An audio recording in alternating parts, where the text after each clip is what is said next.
Dr. Shelley Lenz joins me now. Shelley is she is the Democratic-NPL candidate for governor. And she joins me now as we come down into the home stretch of the campaign, which in a normal year, a normal election year, would include a lot of, not parades at this point, but, a lot of the typical baby kissing and backslapping that we're all familiar with campaigning. But 2020, I don't think I need to tell anybody at this point, is no normal year. So, Shelley, how's it going down the stretch here? What are you doing? How are you finishing out this campaign? I'm finishing strong. We've done all our homework, and now I'm preparing for the debate tomorrow, Wednesday night, and still just door knocking, visiting, driving. One of my favorite places is at gas stations because of my truck, and everybody stops and sees me, pumping my own gas, and they're like, "Are you her?" And so it's been really, really inspiring and energizing. It's funny. I have a story about that. Ed Schaefer, I've gotten to know very well over the years.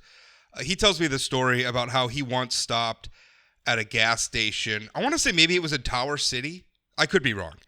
But he was telling me he had this old Buick that he used to drive around the state when he was governor, and he would drive around. This is such a North Dakota thing that the governor's just driving around by himself, going places, but in an old Buick. But he was driving, and it was kind of late at night. Maybe it's like 11 o'clock or something at night, and he'd stopped, and he was filling up on gas. And he went in, and the guy looked at his license plate on his car, and I guess the governor gets a special license plate, like a 2-digit plate. And I think it's like the number of the governor you are. Don't quote me on this, but I think there's some special plate that the governor gets. This is what Ed was telling me. And he said that the guy in the gas station was like, "Wow, that's a special plate. How do you get that plate?" And Ed goes, "Well, they give it to you if you're governor. They give it to the governor." And the guy's like, "Oh, that's the governor's car?" And Ed's standing there like, "Well, yeah. Hi, I'm Ed Schaefer, the governor." So anyway, I love it. That's one of my favorite Ed Schaefer stories. So yeah, I do love that. Well, that's good. So you asked me to come on and have another public discussion, and you said, because I think it's fair to say I've zinged you a couple times on your crisis management program or proposal, and you said that I have an incomplete understanding of it. And well, what does that mean? What am I not understanding? So I think I've seen a couple times that, and I don't mind being zinged because that means I haven't somehow clearly articulated something. Oh, sure. So that's why it's important to make sure that I'm communicating. We live in a time where everybody takes politics personal. We're allowed to disagree. I mean, you and I probably have different philosophies, and we're just not going to line up probably on some policies. It's not personal. It's just, this is why we have campaigns and debates and elections and everything else. Right. Yeah, and I'm used to, that's how, I was telling you, like, as a scientist and a veterinarian, you want criticisms because you're trying to make sure that what is most likely true and what's going to work. And so anyway, I think you've claimed that I'm giving all the authority to a non-elected official. I think that's one of your claims. And I wanted to clarify, I guess I want to ask, why do you think that's true? When I've said several times that the buck stops with the governor. Yeah, I think the impression I got when I read your plan, and we had a previous discussion about this, and we already have all sorts of advisors in state government, but the people ultimately choose a governor. And I think it's really popular right now, and it's been popular even outside the COVID debate, where people say, listen to the experts. Listen. I mean, if you go back, I actually wrote a column about this well before you even announced your plan, about politicians who hide from accountability by appointing other people to do the job. And I've been carping on this for years. We do it all over government. I mean, you look at every time I don't know, like it's a higher education board or it's a local city council or whatever. We're always hiring consultants to go out and tell us what to do. We're always listen to the experts. Well, we don't elect those people. So what bothers me sometimes is when people put a lot of emphasis on, I'm going to hire somebody else, or I'm going to hire a person, or I'm going to put something. To me, it looks like an accountability dodge. To me, it looks like a politician who's saying, I'm going to bring in somebody else, and then if they don't make the right decisions, I can just throw them under the bus. That's what it looks like to me as a longtime political observer. Yeah. Now, maybe that's not your intent, But that's, I mean, No, I've that been isn't. following this I stuff a think, long time, and that's what it looks like. yeah, so that isn't it. And so thanks for explaining that. So no, this is a crisis. This is a typical crisis management structure. And so one of the things that has been problematic with the incumbent approach, with Burgum's approach, is there is no unity of command.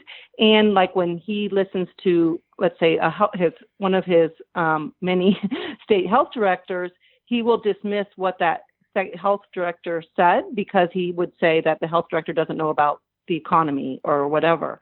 And so, so who's he listening to? So what the incident commander does is it's more a skill set as opposed to he's held accountable, he or she. So like Dr. Stahl would have been a good incident commander, like he was the state health director, but there was not the structure for Dr. Stahl to serve. What's important is that the governor and, the co-equal branches of government and our tribal partners, since we're dealing with borders here with the virus, need to be agreed on what are our shared highest goals. And my guess is to save lives and livelihoods, right? And so then what is the best practices to do that? So if the incident commander and it's experts like, okay, how did Vermont get things under control versus in Manitoba? So that's kind of the expert opinion, but that local knowledge, which is so critical, like here in Dickinson, what's going on with Sherry Adams, the public health official? What is she seeing? Or Renee Mock. So it's combining the expert opinion with the local knowledge as a center point to advise, because I would bring in the emergency legislative session to advise the legislature, the governor, and the tribal members. If my incident commander came to me and said, Governor Lenz, I would like $1.8 million to public money to do more advertising for what we should be doing, I'm probably going to say, no, you need to go visit with the legislature and see if you can convince them. And if, so it's that's what it does. So the governor always, the buck stops with the governor, but it's important to really develop those working relationships of the governor with the legislature and the 5 tribal members, and also with listening to your local public health officials, your local law enforcement, your local state's attorneys, right? And so, because if laws are going to be passed, we need to make sure that we are hearing from them, how we can best give them the tools and the resources. And that's why we needed a comprehensive plan. It's not just, as we're navigating what's most likely true in controlling the spread of this virus, it's not just one law or another. It's how do we make sure that we save lives and livelihoods. So your criticism of Governor Burgum is that he's not doing enough to listen to his health officers or the other experts around him. Is that fair? That's your criticism of him? We don't know who he's listening to. Okay. Right? But you also acknowledge that there. Knowledge, okay. Well, you also acknowledge that. I'm sorry. Go ahead. No, I'm sorry. I mean, we don't know who he's listening to because he's not listening to his state health directors that he's lost 3 of. He's not listening to local public health officials. He's not listening to the doctors and nurses from their town, from the towns. He's not listening to business owners. We don't know who he's listening to. That's the trouble. Yeah. And he's not acting. We are the worst metrics in the nation. I mean, everybody can see that. Yeah. And we're entering into winter. We could talk about that, but you're critical. So he's not. We don't know who he's listening to. But you just acknowledged yourself. I'm wondering if the point of your disagreement with him is not that he's not listening, because you just acknowledged you sometimes might not listen to them either. Like if they came and they pitched you an ad campaign to tell people to wear masks or something, that you might say no to that. Well, he's saying no to them too. I mean, isn't that the prerogative? I mean, it could just be that he's saying no in places where you might say yes and vice versa, right? I mean, isn't that the real problem?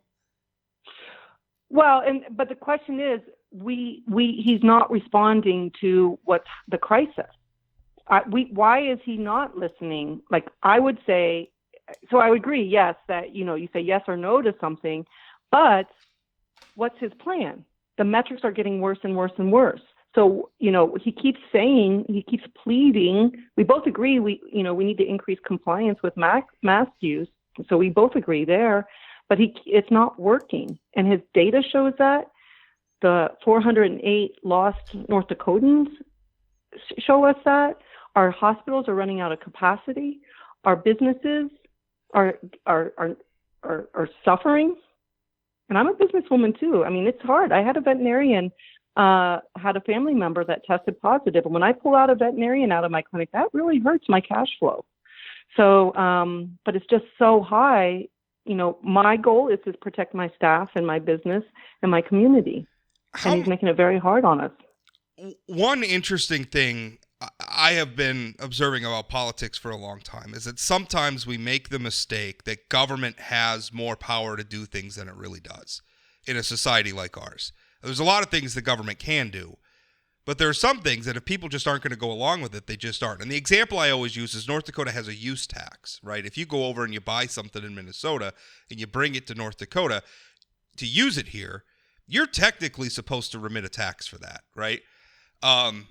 Almost nobody does this. In fact, I've had Ryan Rauschenberger on. I've asked him about this, including himself. I think like only 7 or 8 people do this every year. Nobody's paying attention to this. So I want to correct you on that because as a business owner, I pay my use tax. Oh, you do? Okay. And when I got audited, you get audited and they check exactly like, so that would be like, for example, dog food that I bought and used in the clinic for my patients.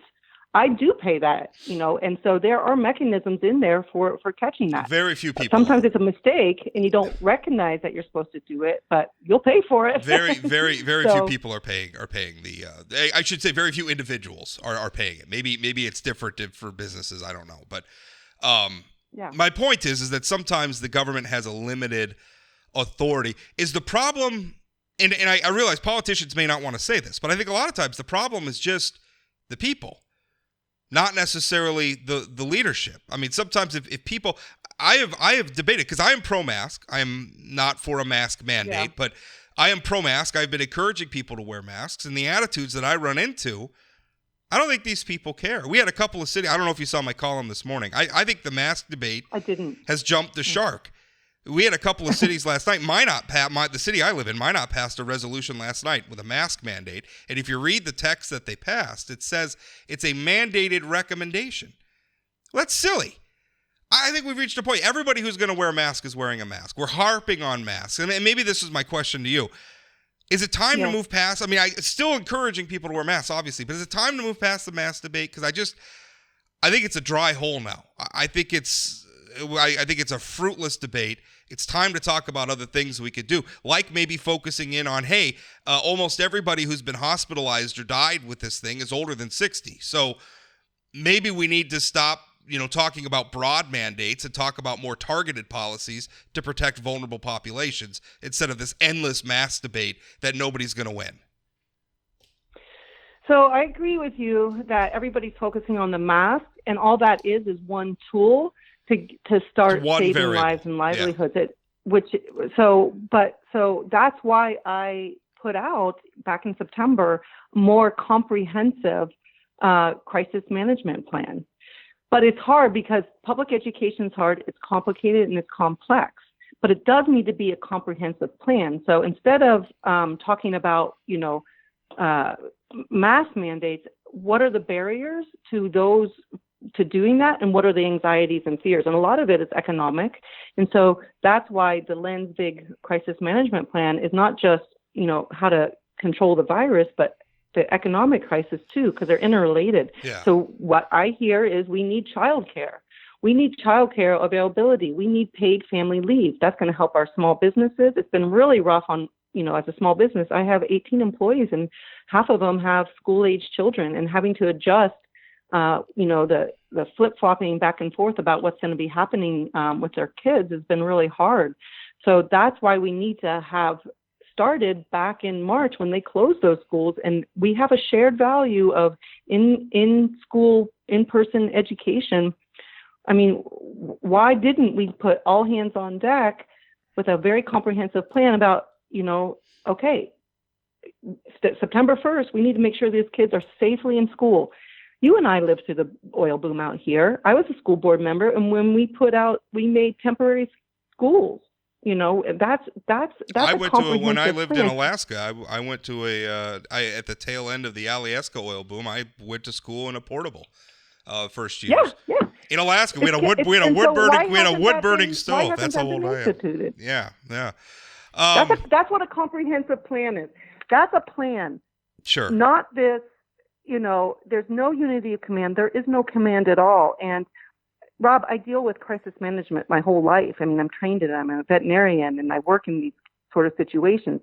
You come up with a plan. You make sure you have working relationships, and you see where the barriers are to implementation. I do feel is not just law enforcement. It's not my job to defend Governor Burgum. I do feel like he's tried to do some of that, but I watch some of these press conferences, and it's like he's trying to talk about some of these other initiatives, and people are just beating him up on the mask mandate thing. It's why haven't you mandated masks? When are you going to mandate masks? Don't you think it's time to mandate masks? Why aren't we mandating masks? And it's like, that's one thing, fellas or ladies and gentlemen. Yeah. Let's move on to other things. I mean, okay, yes, the governor has said, I'm pleading with you, please wear a mask, but I'm not going to pass a mandate. And I think he's right. I think that would do more harm than good. Unfortunately, the mask mandate has become yet another proxy in our never-ending partisan culture war. Where do you feel? Where are you getting your data that a mask mandate would do more harm than good? Because that doesn't purport with other. I don't know. I wish we had data. I honestly, I go to the grocery store. I think mask use has gone up. This is me anecdotally looking. One thing why aren't we tracking mask use? Why aren't we doing surveys? No, that's another parameter. You know why? Because we don't have enough infrastructure of public health doing that. We're not even keeping up on contract tracing. Well, that's why it's out of control. That's why we're not doing enough tests. He brags about the tests, but we don't do enough. Right. And so what I would say is, he doesn't have a plan. The thing he just says is, the numbers are getting worse and there is no plan. And I was door knocking in Grand Forks, actually, and I visited with a guy and he's like, mask up till when? Right. We can come together if we know what's the end point here. Mask up till when? I don't think the problem is I don't think anybody knows the end point. And a lot of the decisions, Governor. I mean, you and I have the luxury of sitting here at 2020 hindsight. The people in power had to make decisions in real time. I'm going to stop you right there because on March 25th, I already started instituting my plan. And so whether to protect my employees, keep them employed, and keep my community safe. On top of that, I reached out and developed my COVID plan from the experts, brought it around the state for the local knowledge, tweaked it, brought it up to the experts. Does this still work? And they're like, yeah, not only does that work, that can be applied to multiple states as we have to crawl out of this together as multiple states. So calling me back, that's an example of. Well, I'm not saying everybody. I was including myself. I wasn't. Everything I've done and shown to work. Oh, I wasn't trying to dismiss anything. There are data points that can show you we need to get that R not value under 1. That's what we need to do, right? And this is going to be the era of pandemics, and they're going to flare back up. And so that's why you need a comprehensive plan within your state with co-equal partners like your tribal nations within our states, and then it needs to be a 50-state approach. It just simply does, no matter who becomes president. Yeah, you're right, and I wasn't intending to dismiss. This is our first. We haven't had anything like this before. It was unprecedented. I have a level of tolerance for maybe we didn't know it. We haven't had this before? Well, not since like 1918. Not since like the Spanish flu. I mean, who was alive in government today in 1918? Well, but here's the thing and it's really hard to sell people on preventative medicine, but there is a full pandemic defense mechanism that is available. Well, unfortunately, our president dismantled it, and that's why we had such a weak response. And veterinarians are a big part of that pandemic defense. So when a virus moves from an animal to a human, which happened with COVID, it can happen with bird flu. That's where early detection, early response. And there is a lot of government money that goes into that. It's just that now everybody's seen when it goes awry. So we know this is not unprecedented. It happens every time. I had the state vet call me the other day and say, Dr. Shelley, we might have some birds out in Dickinson there that might have Newcastles. It needs to be tested. Well, for the average citizen, we haven't lived through something like this before. That's my point. I mean, not since. But that's the role of government, and that's what Burgum is failing. I think it's hard to be prepared for something that hasn't really happened in 100 years. It's hard to just be standing ready for that. But that knowledge is there. That knowledge is there.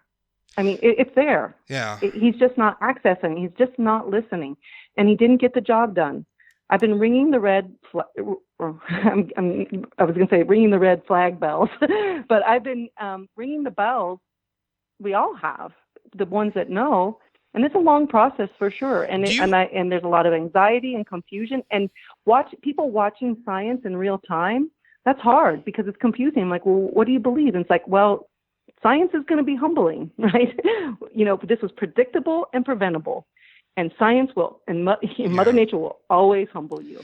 Always. I wish we hadn't politicized science so much. We have. I agree.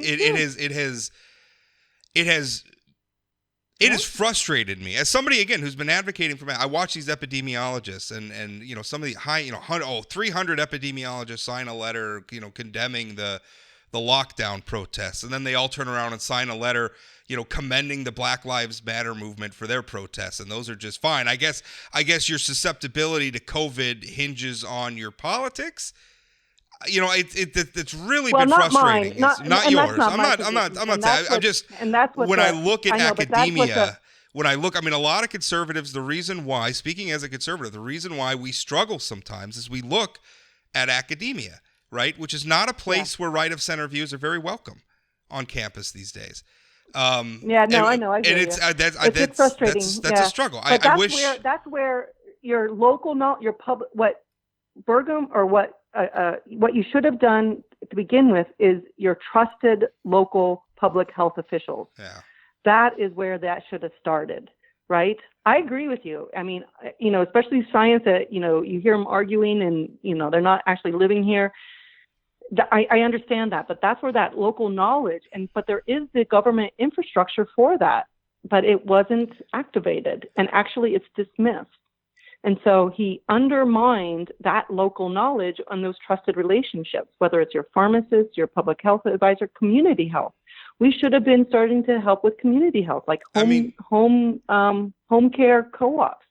But that is what the part of the Lenz big plan is. It's a comprehensive plan to really elevate that local knowledge and rebuild that public trust and start that public education and make sure that everybody has their tools and resources they need, so that we can get through this together. And here's where your criticism doesn't really win me over, though, is that when I look at public health officials and everything, we've had a lot of debates with them about smoking over the years, smoking bans, everything. They've been involved in politics, and I'm not saying necessarily politicized, but they advocate for public policy. And one thing I notice consistently for them is they see public policy through one lens, public health, and that's it. And public health is very important. But economic considerations are very important too. Like if you stop the virus but create economic devastation, what have we accomplished? That's a Pyrrhic victory. When Governor Burgum says you guys don't necessarily see the whole picture, there's economic considerations as well, I think he's right. The governor's job is to see all of those angles. He has policy advisors that might see one or two of them, but the governor's job is to see all of them. Well, he's not seeing it and that's like a really not my experience with public health. There's individual like private health, private hospitals, and that's connected with public health, and that's connected with community health. And public health and community health has been not developed for a long time. They've been under-resourced, and that's not how I feel about my public health official at all. And maybe it's different in your community, and maybe it's me as a veterinarian because I'm part of that community health as well as your pharmacist, as well as your home care operative. And so I think, he has, because he doesn't fully understand community health and community economics, and he severed those relationships, that's why he's not He's not. I don't know who he's listening to, because he's not a health official either, and he clearly doesn't know how small businesses run, right? And for him to recommend a small business who's already dealing with cash flow to give him a 20% discount for mask use, that's what a governor should do. I pay corporate tax, I pay personal tax, income tax, I pay property tax, I pay sales and I use do tax. think there's some things we could do with incentives. Where's the governing? I think Where there are some things we resources? could do with governing for incentivizing maybe the behaviors that we want. What would you think? I think a lot of our response to this has been too broad, and we ought to be very much more targeted on. And again, I mean, you look at the people who have died, look at their ages. I mean, it's not, it jumps right out at you. You look at the charts, they're right on the Department of Health website. It's the elderly for the most part. They're the vulnerable population. Why can't we focus some incentives on, hey, if you're in your 60s or something, here's some incentives to maybe stay at home. Maybe we can work with your employer. Well, Here's some incentives. Because that doesn't work. We're humans. We live in multi-generational families and relationships. Yeah. And you can't just disregard seniors. I don't think they're expendable. They're valuable. I'm not saying they're expendable. I'm saying let's build a bubble around them and protect them. I mean, that's my point. But that isolation is just as devastating as the virus. But I think there's ways to protect them without isolating them. I mean, I think there's steps we could put in place. You know what you could do? This is what you could do. You could decrease community spread, and that's going to be if you had a comprehensive plan like I do and I presented, you would decrease community spread with best practices, do I call them field hospitals because that's what I'm used to putting up overnight in the Guatemalan jungle, but you could put a field hospital or a field long-term care, field restaurant, pubs, use some of those public spaces. Look, we're going to be settled into this for a couple years, so we need to make sure our human needs are met, which is in-person learning and seeing your grandma or your aunt. You could have done that. It was not done. It's possible. It's done all over the world. It was not done because there's not a comprehensive plan. So now we have them dying alone. Yeah. But meanwhile, I mean, how do you win over anti-maskers? Because putting a mask in place is just not gonna, a mandate in place. They're just gonna resist it. I mean, a lot of them, and the way they talk. Some people, yeah, some people will. But and again, that starts bringing in that local community health and making sure that we have. But I think people are sick of hearing those people. I mean, I don't know that that's just the magic wand. I think people are sick of listening. It's not a magic being wand. lectured. See, now you're doing it. You're focusing on mandated masks. I know. When you're not focusing on the comprehensive plan. That's the fair. Comprehensive plan is, look, I know that I'm not going to have you wear this forever. This is the goal, to get our 0 to 0.5. And the goal is to make sure our kids can be in person. So this is how we're going to do it. We're going to use these funds to do temporary schools. We can do that really quick. We're going to do this, this, and this. Join us in this. And there's sometimes it is, they simply don't understand. There's a lot of misinformation out there. And, I've been dealing with public education forever, and it's not because they're not, it's hard. And so this is why masks work, but it's not masks alone, it's masks and social distancing. And that's why we need to have temporary schools so that we can expand. And you know what? Fixing COVID is going to fix all our other infrastructure problems that I put out even before COVID. Junior vocational schools. Yeah. Just stuff like that. So I do think it's really a comprehensive plan that you need. I do think we need to stop emphasizing that. I mean, we need not. When I say, people need to wear masks. Don't get me wrong. But we gotta move on to other things because I think that people are just flipping burned out on that subject. Yeah, let's move to a plan. I have presented one. It's solid. It will work. And on November 4th, I'm going to put my pants on and get to work instituting it. It can be instituted tomorrow. Let's move on to Burgum chose to. Because believe it or not, we're not electing a governor to just handle coronavirus. There are actually other public policy considerations our state needs to tackle. One thing I wrote recently, Insurance Commissioner John Gottfried has put forward a proposal to take a portion. I think he's talking about like 10% of the legacy fund and make sure it's invested in North Dakota. That's happening in a context where I think a lot of people are starting to notice the ways in which the legacy fund, which has around $6 billion in it, has been invested. It's mostly, almost entirely invested outside of the state. A lot of it's invested outside of the country. A lot of it's invested in like companies that have ties to like the Chinese communist censor state, or we literally own bonds in the Russian Federation. Like we are financing Putin's regime with legacy fund dollars. It's not a huge investment, but I mean, it's like $250,000. It's not morally dubious. It's probably an insufficient term. I know, but in the context of $6 billion, but you know what I'm saying? It's a morally dubious investment. Let's put it that way. So he's talking about, let's invest here in North Dakota. The Jamestown Stutzman Economic Development Corporation, they just released a survey. Just about every North Dakotan is for this. I mean, it's wide majorities of people saying invest that money in North Dakota, even if it's riskier investments, invested in North Dakota. Also, let's have North Dakotans manage it instead of having a San Francisco consultant and a bunch of Wall Street money managers managing it. I think we have the intelligence. I think we have smart people here in North Dakota who could bid for those contracts or whatever that selection process is, and manage it. So what do you think about that? I know one part of your platform is what'd you call it? Homegrown prosperity. Am I getting that right? Homegrown prosperity. Yeah. 100%. That is exactly what homegrown prosperity. I am with you with the majority of North Dakotans 100%. I don't think we should be investing that outside on stocks that we don't even know what companies, they might even be harming us, right? We don't want to fund that. We want to know where our money is and have accountable and have North Dakotans doing it. So I would be that 100%. 100%. What are the other parts? Obviously the legacy. I'm sorry. Go ahead. Just so you know, like a while ago, I used to be invested in the stock market. And about 2 or 3 years ago, I just decided, what am I doing? Why am I putting my money there when I can be putting it into my business or some of my projects internationally?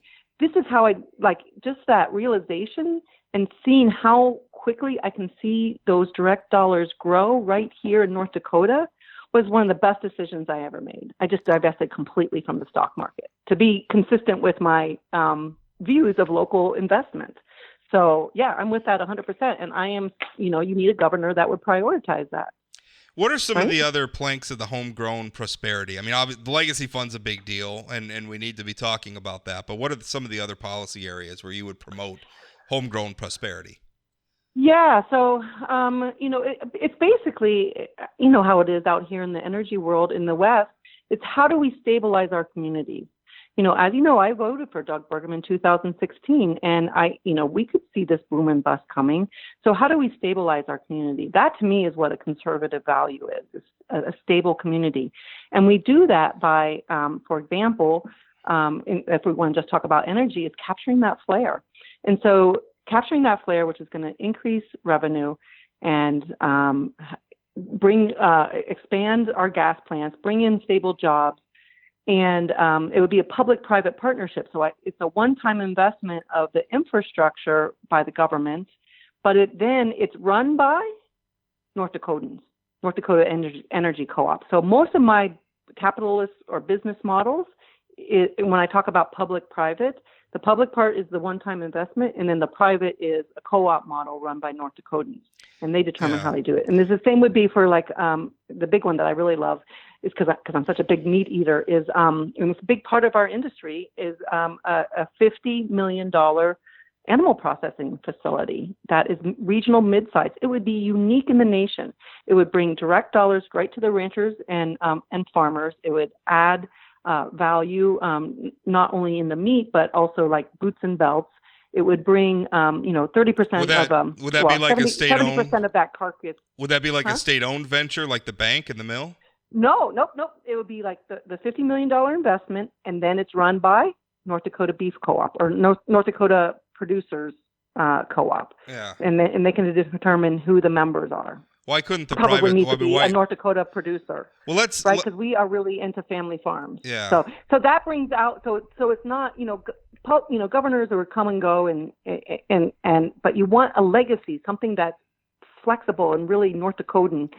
and in the hands of the North Dakotans. And they, times change quickly. And so, that public-private partnership, so it's not an investor model, which is what like Burgum talks about a lot. It's more the public-private is the co-op model is the private part. And that keeps it in the hands and the decisions in the North Dakota people. Yeah. How do you feel like talking about like for instance capturing flares? When I talk to the oil industry people, one part of the difficulty there is that the gas prices for natural gas are just so low. The frackers are kind of a victim of their own success there, right? I mean, fracking has opened up just whole new universes of gas. And that's, obviously abundant supply drives prices down. So it's hard. It's hard to justify the investments in the infrastructure to capture that gas. But on the flip side, the other thing they tell us is that it's hard to do things like capture gas. You got to build pipelines. And building pipelines in the United States of America is a difficult thing. So let me ask you, like the Dakota Access Pipeline. It's been just this hugely contentious issue. Governor Burgum, I mean, a lot of it's it's in the federal courts now and everything else. But there was obviously he didn't get the job done there either. a state regulatory position there as well. But how do you feel about it? I mean, do you support the Dakota Access Pipeline? Do you think it should continue operating? So my dad is in the oil and gas. He's an engineer for oil and gas, and he designs pipelines and, for his whole life.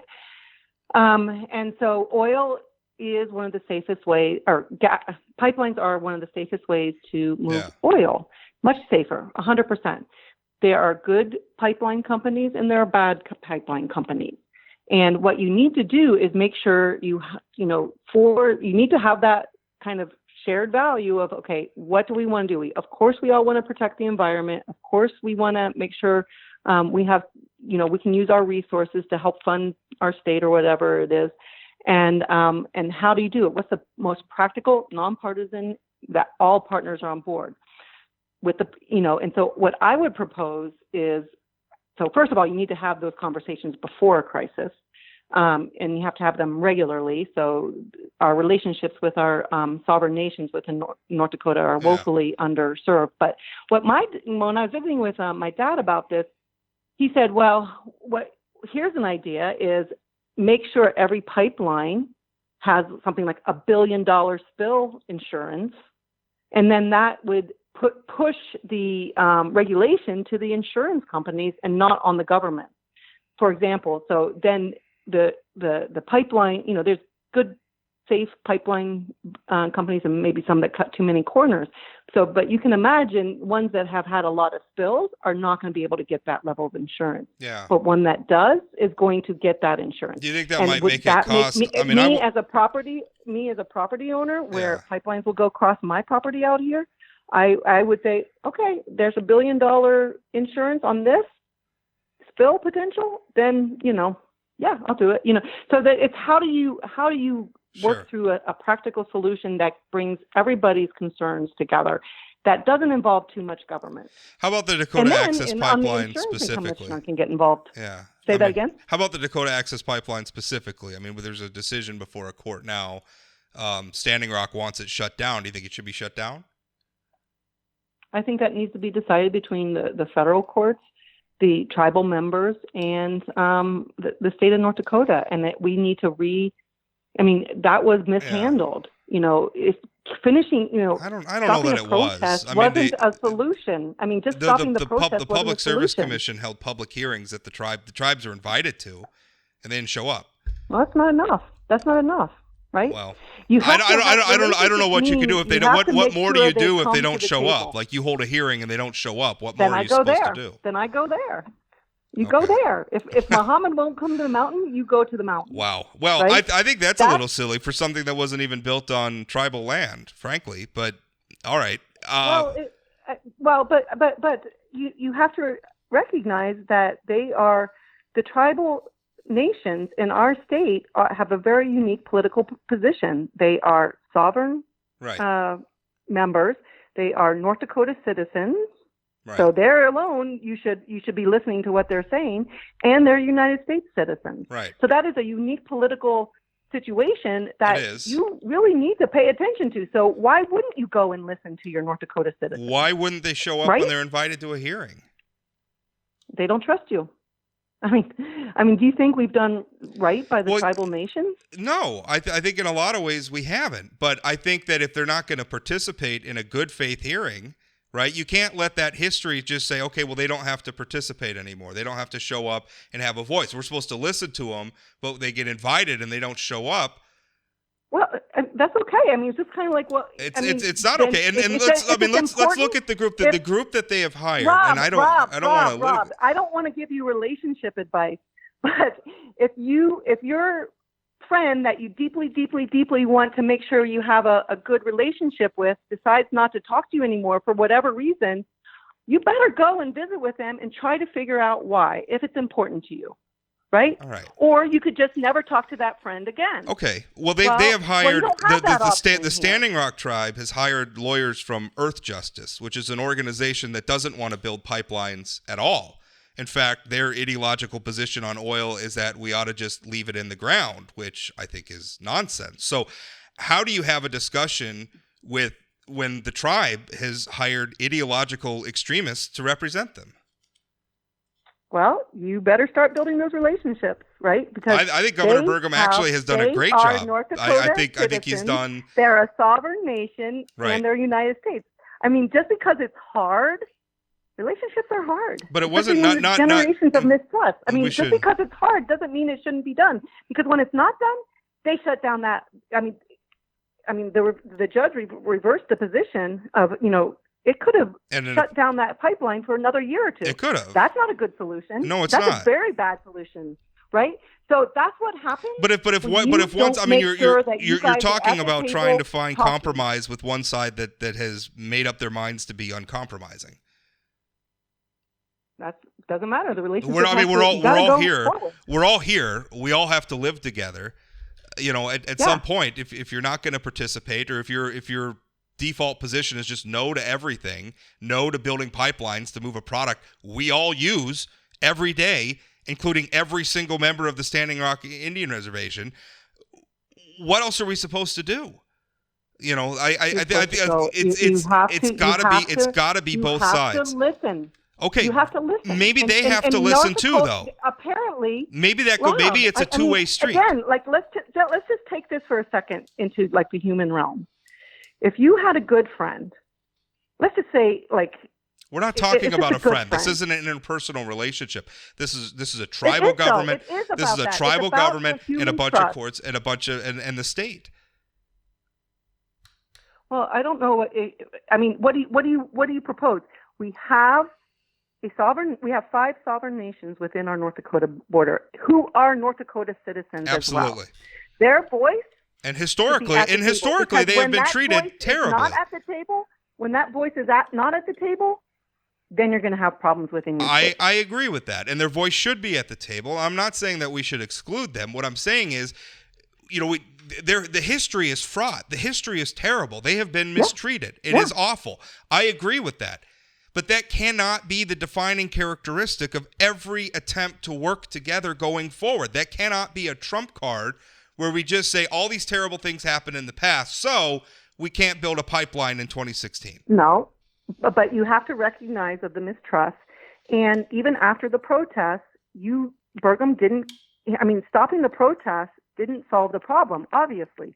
He was not listening. The protests exacerbated the problem. I mean, do you think those protests where they terrorized South Central North Dakota for months on end, do you think that helped tribal relationships with the rest of the state? No. I'm not. What I'm saying is that's what happens when you don't listen to people. When there are people whose voices are not being heard, that's what happens. That's what happens with riots. That happens with whatever. It's about listening and creating relationships so that you don't have these, things that you get out of control. That's what happens. I wish it was that simple. I wish it was that simple. I just don't think it is. It isn't simple. It's hard. And that governing is hard, Rob. Yeah, it's hard. Relationships are hard. Humans are complex, right? But remember, they have a unique political position that we better start paying attention to, because when it doesn't, well, you get what we've had. You have them trying to take their mineral rights under like Sacagawea. Do you think that's helped with No. relationship building? No. Nope. Yep. So why does North Dakota government keep doing stuff like that? You wonder why they don't want the North Dakota government did that to a bunch of white people too. I mean, you remember the land board was trying to claim there was a long-standing. And I guarantee you, I know what happened. I mean, this is not a white person versus Native American, but a Native American or Native Indigenous people, they do have a unique political situation. Yeah. And so there's more powers that come into governing them. And they better be at that table. And if they're not coming to your table, you go to theirs. So can we just final? If we talk about trust, speaking now as a conservative, and our default position is we don't trust the government very much. At least it used to be. I don't know. I don't even know what conservatism in the Trump era. I don't even know. I'm still clinging to what I thought conservatism meant years ago, and not the modern connotation, which is we don't care about budget deficits and it's just owning liberals. Yeah. Well, I would like you to define that, because I remember my first visit with you, like all those months ago. When you started describing conservative, I feel like, well, maybe I'm a conservative. Yeah. And to me, conservative means how do we keep conservative means going by principle, versus progressive goes by movement. And I think right now, Democrats and Republicans, at least nationally, are just trying to do things to make the other side mad. It's just about obstructing the other side. I know, it's horrible. It's horrible. And I'm very focused on, I want to make policy, and I want to have restrained policy. My default position to a new law is no. And if you want that law, you have to persuade me to yes. Right. Because I want to keep government small, and I mostly just want to let people live their lives the way they want to live them, with as little interaction with the government as possible, or as little restriction. And saying that, I want schools, I want roads, I want the police to show up if I need them. If my house is on fire, I want the paramedics and the fire department to come, and all those things. There's a lot of mistrust in the world right now. And I think in North Dakota, a lot of that mistrust is with the Democratic Party. And I think what frustrates conservatives is we look at our newsrooms, and it's mostly Democrat-leaning people. We look at the entertainment, we look at the culture, and it's mostly left-leaning people. I mean, Fargo, apparently, because Peter Frampton complained on Twitter, Fargo passed a mask mandate. This is where we're at. And I think conservatives resent that. I would ask my fellow North Dakotans, which most of us are, in general, rural people are conservative. I would ask my fellow North Dakotans to quit conflating the Dem-NPL with the National Democratic Party. That's a problem. And I would say North Dakota Republicans. Does the Democratic-NPL support Joe Biden for president? In the Republican. Does the Democratic-NPL support Joe Biden for president? I think so. Yeah. Okay, so how are we conflating? It's the same institution. It's the same party. It's a local chapter of a national movement. Well, because there's things, but that's where we need to have, like, as governor, as the Dem-NPL, which is again a unique political situation. That's where you need to make sure you're visiting with those national Democrats about food production and energy production. I'm an advocate as a rural leader. Yeah. Like I love rural. I'm a rural advocate. As a rural leader, you need someone like me to advocate with our non-energy and non-food producing Democrats about why it's important we bring stability to our towns out here. We have the bees, we have the energy, we have the food, and I don't want somebody in New York City telling me how to raise bees or how to raise cattle. And how cattle actually, I'm a big advocate for cattle, is actually a solution to some of your woes, but you are misinformed. I happen to be able to explain it deeply and clearly, and I've been doing it for decades all around the world, and helping some of my more urban Democratic friends and policymakers understand that they have been somewhat misinformed. So this is where you need rural. I think it's the age.